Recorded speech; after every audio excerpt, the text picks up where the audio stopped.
पिछली बार जो सरकार आई थी उस सरकार ने कहा था कि आरपीएससी को भंग कर देंगे हमारे सरकार में आने के बाद।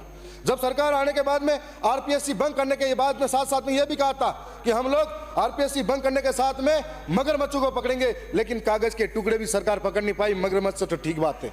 और आरपीएससी की बात करते हैं तो जो आरपीएससी भंग करने की बात थी उसी आरपीएससी के अंदर वही के वही लोग जो पहले भी चोर बनकर बैठे थे आज फिर से उस आरपीएससी के अंदर है। हम लोग दक्षिणी राजस्थान से आते हैं। हमारा इलाका ऐसा है जो आर्थिक रूप से सक्षम नहीं है।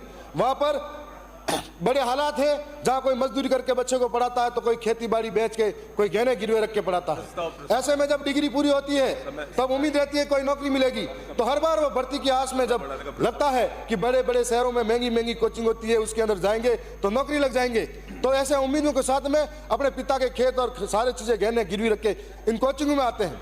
जब कोचिंग में आते हैं, तैयारी करते हैं और तैयारी के बाद में अचानक से एक खबर आती है कि इस बार का जो पेपर था लीक हो गया।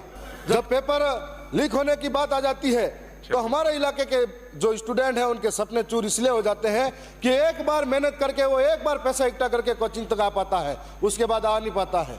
तो ऐसे में पेपर नहीं बिकते, बिकते हैं उन किसानों के सपने, बिकते हैं उन किसानों के घर, बिकते हैं उन किसानों के खेत, बिकते हैं उन लोगों के उनकी माताओं के गहने। तो ऐसे सरकारी विद्यालय हैं, इनके कंपटीशन का जो समय है इसके अंदर कंपटीशन में क्राइटेरिया लागू कर दिया गया न्यूनतम अंक का, बीपीएड हो या अन्य भर्ती के अंदर।